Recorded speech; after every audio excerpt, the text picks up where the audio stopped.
The short answer is yes. You can definitely solo PvE Dune Awakening. You can solo your way all the way to the endgame and beyond without ever going into PvP. I made a detailed list of 10 reasons why, arguing my case, but that video is spoiler free. Today, I will be going through my personal 20 hours in the beta to share the moment-to-moment experience to give you a detailed look at why this is so PvE and solo friendly. I will be breaking down my thoughts and actions, and as a longtime solo player, it should help you come to that conclusion on your own. I am obsessed with Dune Awakening already, so if you find this video helpful at all, or just enjoying it, make sure to subscribe because a lot more Dune content on the way. I appreciate you. Well, let's go ahead and get into it. We start out in this great hall as a prisoner, slowly approaching the Reverend Mother, someone who I could only assume is the Bene Gesserit, but as far as who she is specifically or what I'm doing here, it's not made clear to me. She asks me to show myself, which is where I get to the character creator. After making someone who looks like they've been living in the desert for a little too long, the Reverend Mother proceeds. She asks where I was born, each place giving you a dialogue trait, benefit, and a unique emote.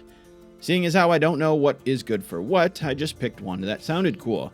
She then proceeded to ask me about my Lucis. This word I had to look up. Apparently it's the Dune universe's class system, but maybe someone who knows more can explain it in the comments. Then I had to choose my mentor next, basically my starting skill set. I'm always worried about locking into something I don't like, but this game allows you to train other skills without respecking, so I figured I'd go with something that has good mobility.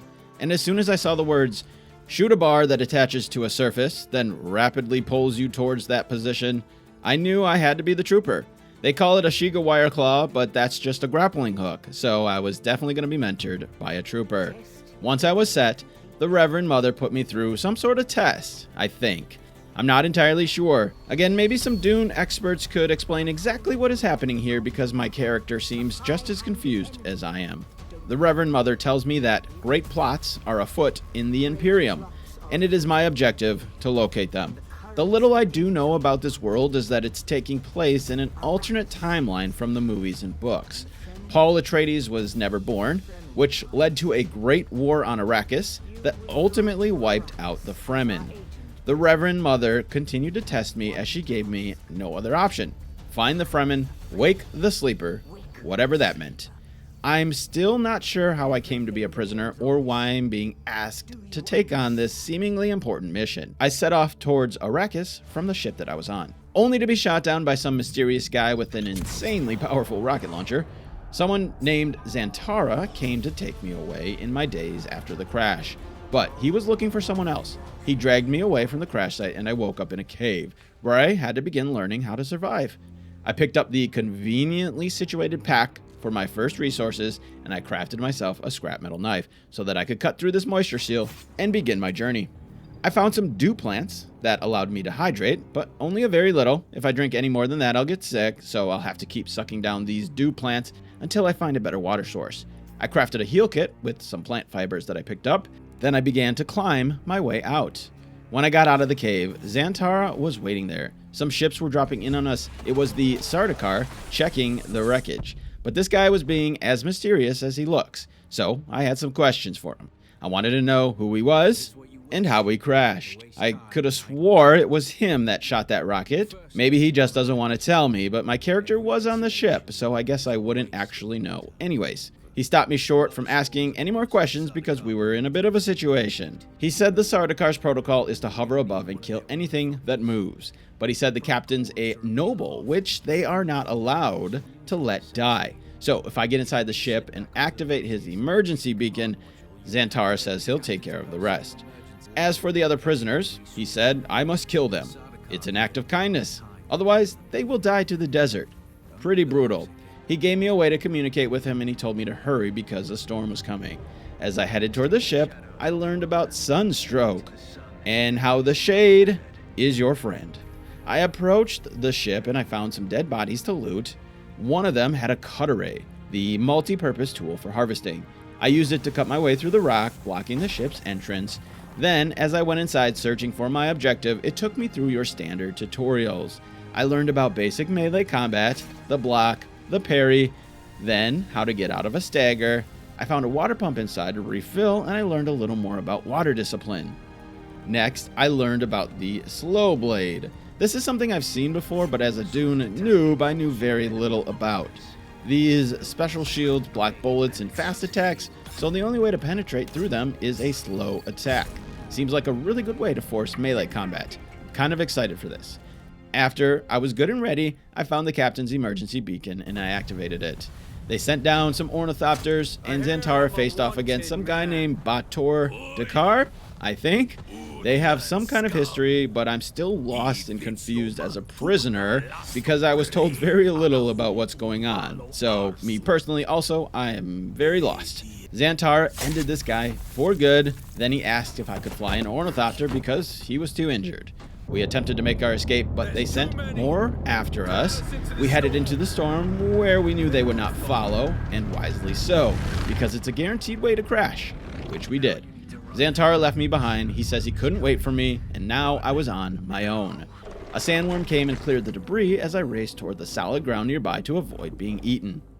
Xantara's leg was getting worse, so he had to take shelter to recover, but he said he was here to guide me along the way and help me survive this brutal planet. First things first, I need better clothing. I looked into it and I saw what I needed to craft my first bit of protection, then started gathering some resources, which didn't take any time at all. Resource farming seems to be very much not grindy, but time will tell. At least for now, it's quite satisfying with this cutaway tool. My next objective was to craft a ranged weapon. There are bits of salvageable metal laying around, and you can get large quantities by cutting up metal parts with your cutaway. I unlocked and crafted the Mala pistol and some light darts for ammunition. Xantar told me how I could get more salvaged metal parts and other important resources. There are scavenger camps located all around Arrakis, populated with a handful of people trying to survive, fighting over the scraps of Imperium technology. He says do not hesitate to kill them all because they would do the same to me. I crafted some binoculars and I scouted a scavenger camp. I made my way up and through and I took on these scavengers with my Mala pistol. I was introduced to the skill tree, where I first started to see the potential of different character builds. Something I noticed that I was excited about was that you can respec your skill tree, but you don't need to, because you can learn skills from other specialties. It just requires you to visit a certain person and do a certain task, which I thought was pretty cool. So if I want to farm out every skill from every tree, I can do that, and that's great. I selected the anti-gravity field for one reason. It said I can use it to prevent fall damage, and with my theme of focusing on movement capabilities, it seemed like the best option for me. Next, Xantara wanted me to build my base. I was going to need fuel cells first, so I had to make my first little trip out over the open sand. And I never thought open sand could feel scarier than open water, but that sandworm, man, wow. I didn't even need to see it.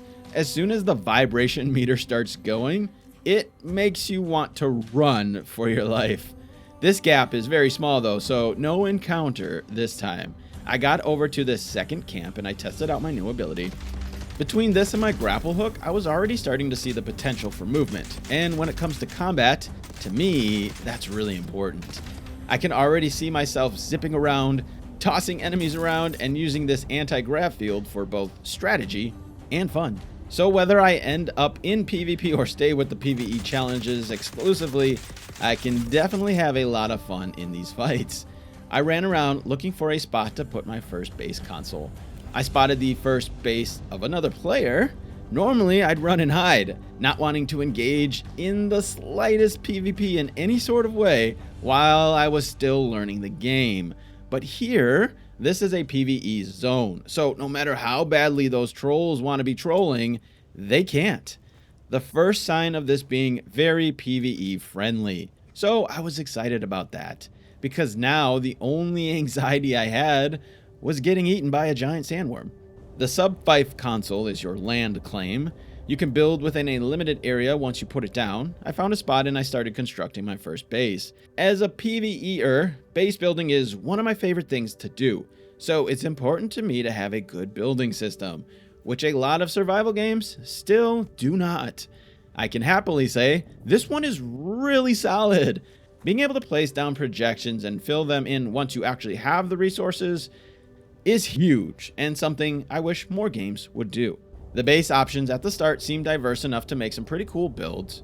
Resources are fairly cheap, meaning as a solo, it won't be crazy grindy to build a huge base. Another really important thing.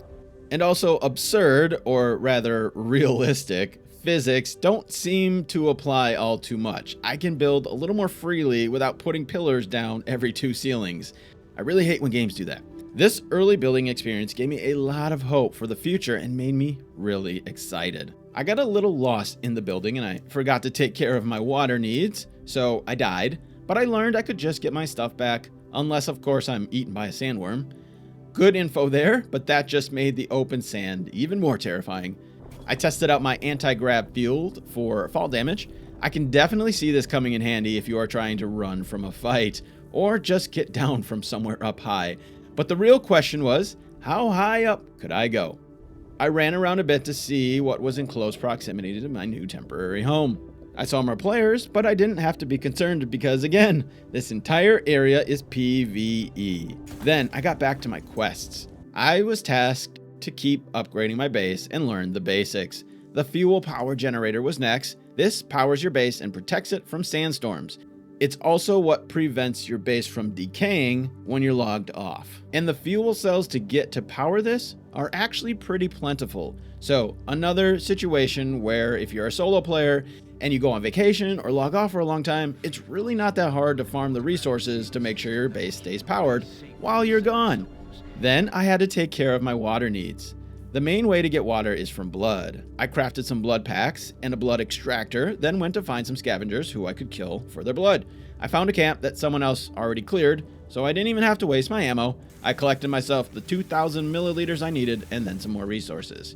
It was nice to see that all loot is collectible, even when someone else has grabbed it, so there's no way for trolls to spam block those specific chests that have the items that you need. Very important for solo players. Next, it was time to set up my blood purifier. Here I can deposit my blood and it converts it to drinkable water. Just as I had my first sip, I started going on some kind of spice trip. And it was trippy. Something out of a horror movie. But apparently it gave me some buffs. Spice dreams. Anyway, at this point, I was already starting to truly appreciate what this game had to offer. As I sat safely in the comfort of my base, watching what was probably another player running for their life from a sandworm, they really did the whole sandworm thing right. My next quest had some distance, so I was going to have to brave those open sands for myself. I took off on foot without knowing how much time I had or if there was anything stealthy I could do. I just ran for it and I hoped for the best. When I made my first gap, I headed into a stronghold to see what the PvE combat was like. This was my first actual combat experience. The previous caves were quick and easy, so I finally got a chance to get a real feel for it. And I gotta say, I really like it. It's not perfect, far from it, but for a survival MMO to have this depth of combat, it's not very common. I see a lot of people criticizing because they're comparing it to like a first-person shooter or even single-player combat-focused games. If you think this is going to feel as good as playing Marvel Rivals or something like God of War, you need to remind yourself what type of game this is. I actually think the combat is better than most games in this genre. I mean, how many survival MMOs have phenomenal combat? Not very many. Anyway, the skill trees, the diversity in weapons, the special abilities, the movement, the Holtzman shields, all this makes combat complex and fun, and I was definitely feeling it. But this early experience was just a taste. It got even more fun for me as I went. Then I had that moment when I was just minding my own business and some troll wants to cause some trouble. Oh, but he can't because this whole area is PvE, and that is such a good feeling.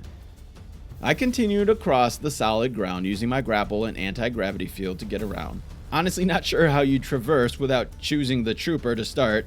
These two things felt so invaluable. I had my final large gap that I had to cross. Thankfully, I was able to get to the other side without any issues, and I made my way up to the first trial of AQL, where I took a good hit of that spice and I went on another spice trip. It led me through this simple but trippy test of having to hide from these eyeball light looking things. No idea what is going on, but I'm here for it. After it was over, I continued exploring a little and I looked for a better spot to put my new base. I thought it'd be nice to have something more central so that I don't have to run across that sand every time. Here's something else I appreciated. The range on rendering for other players and their bases seems insane. I hope it's this way in every area, because when it's time to venture into those PvP zones, being able to see the enemy from afar is clutch. I got my new base set up with everything I had before. All this early stuff is super easy to grind. Not really a grind at all, actually. For a solo player, this is a really big deal. I thought it would be obnoxious farming scarce resources, but the stuff you need a lot of is everywhere. It gives you a lot per node and it respawns extremely quick. So already the resource grind is very solo friendly. I crafted a fabricator so I could make more than the basic tools. I needed a still suit for my next objective. The still suit doesn't provide much protection from enemies, but it does from the environment. It has water pockets that store water over time, so that could be a really useful feature. I was getting more and more comfortable with this world and what I was doing. I went into another stronghold to further test the combat and to see what I could find. It gave me a good challenge. They aren't the smartest enemies, but they sure are relentless. If you think you can just run and hide and heal, you'll probably get chased down. But what I did learn here is that you don't actually drop all your stuff when you die. You lose a portion of your resources, but not even half, and you keep all your gear. So death isn't as punishing, which again, a really nice thing for a solo player, because I can't tell you how many hours I've spent just trying to get my gear back in something like Ark. It's hard to tell where the official tutorial ends, but I was perfectly content with continuing on the main quest. At this point, they were still very much about teaching you how to play the game and everything in it, and since I only had a limited time, I wanted to check everything out that I could. So I crafted the next thing on the list, the survey probe. Then it had me climb to a certain height and launch it to open up the map. This Haga Basin South is just a small portion of how much PvE map there is.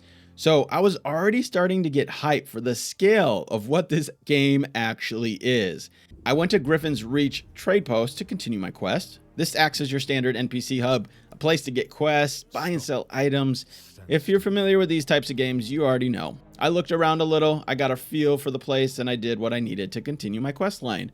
It was simply gather some ore, an easy enough thing to do, but it goes back to what I mentioned before about the grind. It continues to feel very easy and even satisfying to grind resources, which is important. Just as I was finishing up and I learned what I needed to do next, I got caught in my first storm. With no time to make it back home, I had to try and take shelter at the trade post, but I took a bit too much time admiring the beauty of it, and I got my first taste of the harsh weather here on Arrakis. I started making my way toward the Shipwreck. I encountered Derek Chinara on the way there, an NPC who could help me unlock another skill tree. I learned this is how you get access to the other skills. Just a simple quest and you can start gaining access, at least in the beta. Only 2 were available. Of course, naturally I would pick the one that I could have unlocked, but regardless, having that grapple hook and anti-grav grenade from the beginning has been tremendously useful, so I'm still happy with my starting pick. But I do have to take a moment to appreciate, again, the fact that you can even train in other skills. Usually it's wipe your character or respec entirely, but I like becoming all powerful, and I like that it's quest or task based.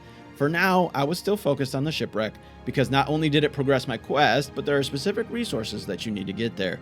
And that brings me to my very first important discussion about the PvP. These shipwrecks, which hold specific resources that you will need, are PvP in the later zones. In this beginner area, the first wreck is still PvE, which is really nice.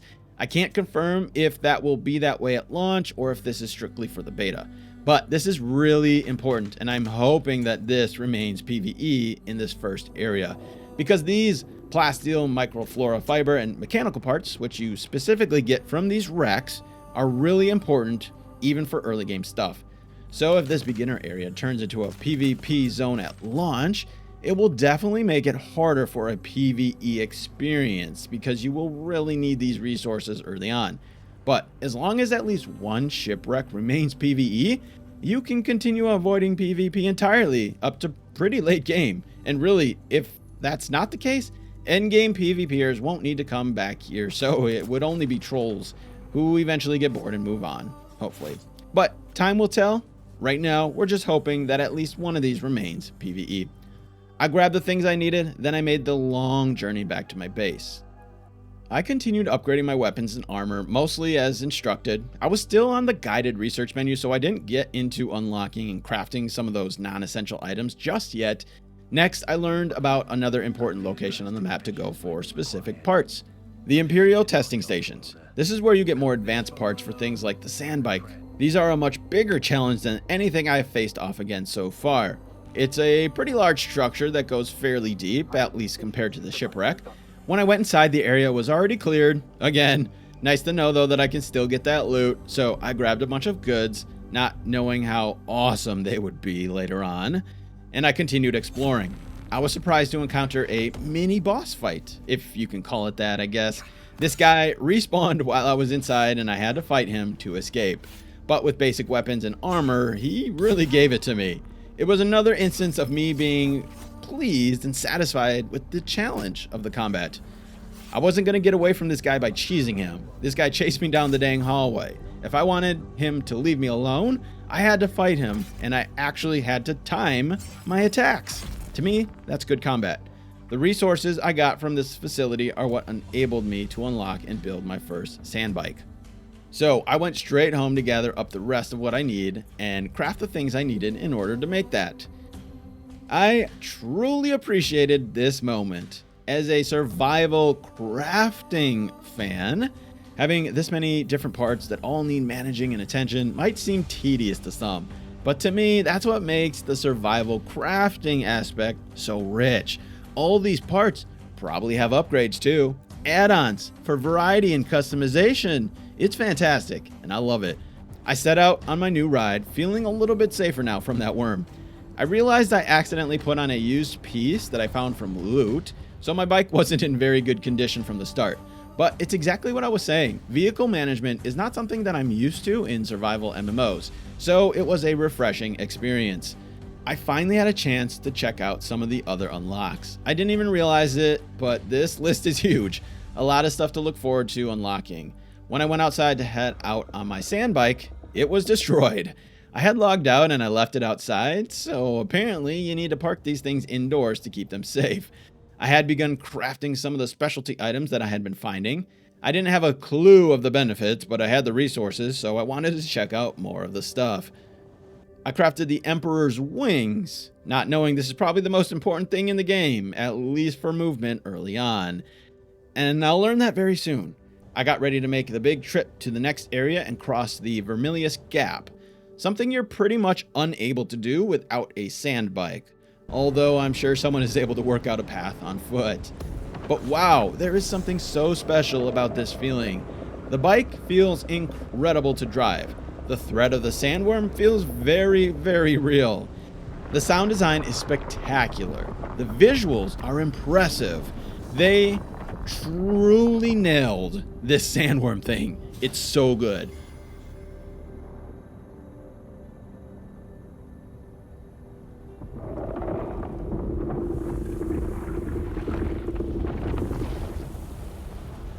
Now that I was over here, I still didn't know where the actual PvP was. I assumed it was just in the area at the top of the map that was still blocked for the beta, but I didn't even think twice about it when I first got out here, because I had already been playing for about 7 hours, and not once did I have to worry about another player.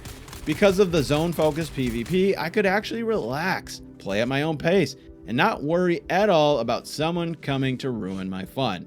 So far, it's looking really promising for PvE players. Let's continue on though. As soon as I got into my first combat in this zone, I started using that Emperor's Wings attachment. This was the moment it all clicked for me. When I started seeing the potential of what this ability combined with the grapple is capable of, I knew I was onto something. I was still learning how to use it proper, but the potential for this was immense, both for traversal and for combat. This had me super hyped. Now that I was on this side, I didn't want to have to keep crossing the gap over and over, so I built another base over here in East Vermilius. While building my new base, I was spotted by a new threat. It's not just the sandworms who are out to get you, but these patrol ships, which I'm not sure who they are, maybe the Sardaukar, but I'm still a little lost with the whole story here. Anyway, they're not friendly, and if you get caught in their lights, they will send bad guys down to try and murder you. There was a crashed ship right outside my base, and I saw another player going up to it, just before a sandworm came and ate it. But it had me curious. I thought, hey, maybe there's some loot in there. Hopefully, I can find another. I spent a little more time building my base. I wanted to get more of a feel for it, since it's such an important thing for me. Besides the UI being a little weird to get used to, it's definitely becoming one of my favorite building systems. All it needs now is more options, which I'm sure I'll get in the full release. Then, I started to get a feel for the gameplay loop. What was it like to farm resources? What was it like to build and craft things? Was it super grindy? Was it enjoyable? Could I find myself wanting to come in and just farm and build things peacefully as a PvE player? And it felt great!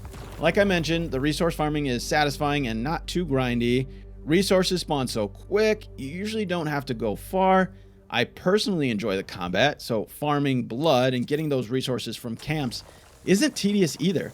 I very much enjoyed the loop as a PvE player at this point without the slightest need or desire to have any PvP at all. While trying to reach high ground for the survey probe of this area, I discovered how to actually use that grapple and Emperor's Wings, and I think I just found the best movement tech in the game. That combined with the anti-gravity field to get down seems like a really nice way to outmaneuver anyone who might be trying to ruin your day. As I was climbing a peak to get higher ground for the survey probe, Xantara showed up again, blasting another ship out of the sky. This time though, he told me that he was gone, and he didn't know when we'd speak again. I don't know if that was the end of the tutorial officially, but I'm still a little confused about what I'm even doing here on Arrakis. Regardless, I am enjoying myself, and since I was at the highest peak, I had to test out my anti-gravity field. I had picked up a new item, the Dew Reaper, from looting, but I hadn't had the chance to use it yet since it can only be used at dawn or nighttime, but it was definitely the best way to get water yet. This could fill up your liter-gen water storage containers, and you can transfer it to your base for all your manufacturing needs as well. That crashed ship showed up again in front of my base. Looks like it was just regularly spawning there, and it doesn't just appear there either. It actually has a crash animation as it falls out of the sky, so that was pretty cool. But I wasn't sure how to access it or even if it had loot. I just kind of assumed that. Anyway, as soon as I started poking around, I got that scary sound, and I saw a sandworm breed, so I didn't bother because I wasn't about to lose my Sandbike while I sat there and tried figuring out how to get inside this thing. Then another world thing happened. This one I still don't know what it is. Some kind of weird purple explosion, but I was too occupied with something else to check it out right then. Still, pretty cool to have all this stuff going on in the open sands. Originally, I thought the open sands was just wasted space, but they have figured out a way to make things interesting. Between the sandworm and the ships crashing and the Sardaukar hunting you down, all this stuff added to it. I continued on the gameplay loop that would be pretty standard for early game PvE. Grind resources, upgrade your gear and weapons, unlock new things, and explore some more. And it continued to be very satisfying. Ever since opening up the research tree to everything, there was so much I wanted to craft, but your intel points aren't exactly given out in spades. So it slows down your pace a little, and you can't just unlock everything at once. And that's a good thing. I had an upgrade to the Cutter tool, which made mining resources even more efficient and less grindy. And now that I had the Dew Reaper, getting water was really easy and peaceful. Seriously, I never thought harvesting water on a desert planet could be so relaxing. Just listen to this relaxing music.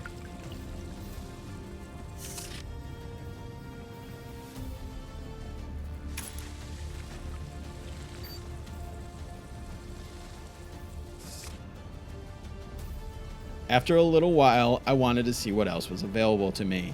I still wasn't sure how big the map was and what was unlocked for the beta, so on to check out some other buildings and things to do. I found another resource location for a specific resource. These facilities are somewhere in between the wrecks and the testing station in terms of size and difficulty, but no PvP, still. And still very doable as a solo.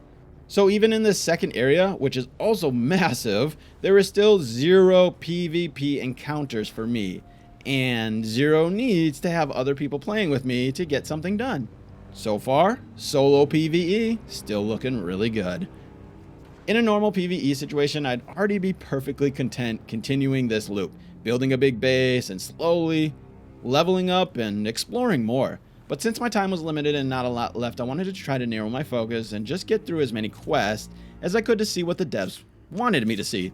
The quest helps push everything along in terms of experience, what there is to offer, so hoping not to miss out on anything, I got back to the quest and I went to find the second trial of AQL, another hit of spice, and another spice trip. This one was more of a tutorial for a new farming tool for higher tier resources that could also put out fires and poison in my path. Seemed like a pretty useful thing, but this is exactly what I was talking about. I probably wouldn't have crafted or used or experienced this thing had I not come and done the mission. Eventually, it had me craft my first Holtzman shield. The shields I kept seeing all my enemies have, I finally got one for myself. I did have to go back to the Imperial Station for parts, but this brings me back to the point about the solo grind. These are more advanced parts, and it's only the second time I needed to come back here. So in terms of farming resources as a solo, it still feels very doable. Nothing yet to this point has felt grindy at all. I really love the mechanics behind these shields. The fact that when you fire, it drops your shield, makes you think twice about using your gun. It seems like a good way to force you into more melee combat, or just at least being more strategic, which is nice. I finally figured out how to access the crashed ship after multiple failed attempts, and I got some really nice loot just before the Sandworm was tipped off. Another instance of a PvE player having access to good loot. These I'm sure will drop even better stuff in later areas that are still PvE, and it's very accessible for a solo PvE player because there's no PvP in this zone, and even if someone else gets here first, you still get the loot for yourself. It continues to be very friendly for solo PvE players. I made the static compactor to get some new resources to see if there's anything else to be unlocked or experienced. This was by far the most terrifying way to farm any resources ever in a game, ever. I got the one bit I needed and no extra.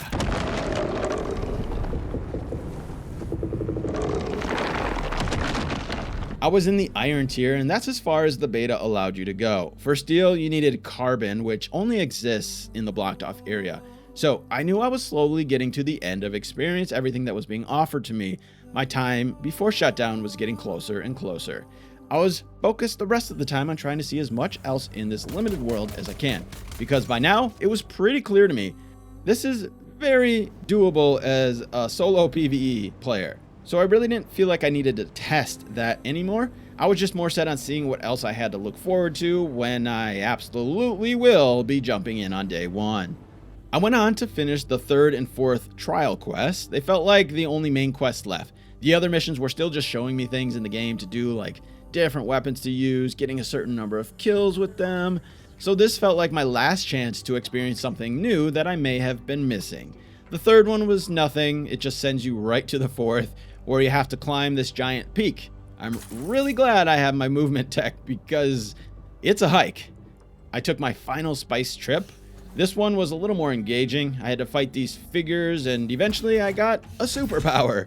I was not expecting this. Not only did it unlock a third ability spot, but you get a powered up mode, spice experience. This stuff actually gives you superpowers. It reduces cooldowns and increases damage dealt and immunity to poison for a limited time. I was already impressed with the depth of combat, but this adds a whole extra layer of complexity, and I found that pretty cool. I wanted to try just a couple more things before my time was over. I went to the next Imperial testing station, just my second one, and even with all the upgraded armor and weapons I had, it was still a little too difficult, at least in a way that was easy to farm. And I thought this was important, because as a PvEer, I still like to have a challenge. So the fact that I was needing to continue pushing my upgrades for purpose felt like good progression, and it gave me something to work towards as a PvEer. My hope is that it continues to scale this well as I go on and progress. Up to this point, I was feeling pretty invincible on my Sandbike, but I finally got a taste of why you might want speed boosters and upgrades to the faster one. These bikes don't outrun the worms. On my very long and poorly calculated route, I got swallowed up for the first time. This was a bit annoying, only because I had literally about 2 to 3 hours until the beta shut down, and the sandworm eats all your stuff, and I mean everything. I hadn't been this naked since the start, and even then, it gave me some starter clothes. Fortunately, after my death, I at least was given a gift of a free Sandbike, so that made things a little easier. Otherwise, grinding that stuff out basically meant my time was up. Not that it was crazy hard to grind, but if I had to get all the way to the place I needed to get parts for the Sandbike, it'd probably take me the rest of my time. But still, it took a bit of my time to get my armor and weapons again. So, not much time was left for me. There was really 2 major things that I wanted to see before I finished though. One was to finish exploring the available areas. So I went to the Anvil, the trade post in the second area, where I got introduced to the 2 main houses and had an opportunity to pick a side. I chose allegiance with Atreides because I think they seem like the good guys. There wasn't much beyond this, but it is a mechanic in the game. Which side you choose affects different things, but I'm not entirely sure the depth of this mechanic, as it doesn't go very far in the beta, but I do know it plays an important role in the endgame content. Then, while trying to explore more of the map, I learned about drum sand. Driving over sand that is extra loud makes the sandworms extra angry. This time I did not get a gift of a free bike, so I was basically done here. The beta was maybe an hour or 2 hours left, and I couldn't really experience much more without a Sandbike. But it did give me an opportunity to see how quickly you can actually get one. I took extra long before because I didn't know what I was doing, but now that I do, how early game can I get a Sandbike? So first, I had to off myself so that I could respawn in the starting area. This was the first challenge. If I didn't have a respawn beacon left over here, it would have been a problem just getting to that starter area. Thankfully, I had one. Once I spawned in, essentially I started the timer and I was trying to speed run getting a bike. First, I had to put up another base near the Imperial station so that I could craft the bike. I didn't even need armor because apparently the elements aren't that harsh. I didn't seem to notice water dropping any faster without clothes on. Then I got my fabricator to make a basic weapon and armor to be able to go in to the facility. All stuff that requires very few basic resources. And since I put my base right near the Imperial station, I just quickly ran there and inside. The enemies are easy enough to fight with a basic set of armor and weapons. If you get this special band, you can access the basement and don't even need to fight this little mini boss. This basement gives extra resources and more than enough for what I needed for a bike. I went back to craft the refinery to make a fuel cell. All the other resources were nearby, and I had everything I needed in just 40 minutes flat. And it probably could have been faster because I definitely got more resources than I needed. So really not bad. This was just another testament to the fact it's not a grindy game at all, which further reinforces this as a solid solo experience. The very last thing I did was make my way over to the PvP zone for the very first time. Yes, after 20 hours, I didn't even need to come over here. I only did because I was curious. But with the server winding down, I didn't find any people, no surprise. I was more curious if this Shipwreck had significantly better loot than the first one in the PvE zone, to see if I was already at a disadvantage. But since the enemies were tough, I didn't have the resources anymore to cut my way through and see for myself, so that was a bit unfortunate because I was curious. And that was basically it. I didn't have time to do anything else except take it all in one last time, knowing that I would have to wait a month until I could satisfy my spice addiction. And I was definitely addicted because this was an absolute blast, and I could not wait to continue my journey on Arrakis. Thank you all so much for your time. I really appreciate you watching. I hope you got something out of it. And if you did, maybe consider dropping a like. It really helps the channel. And for a ton more Dune content, be sure to subscribe because the spice must flow.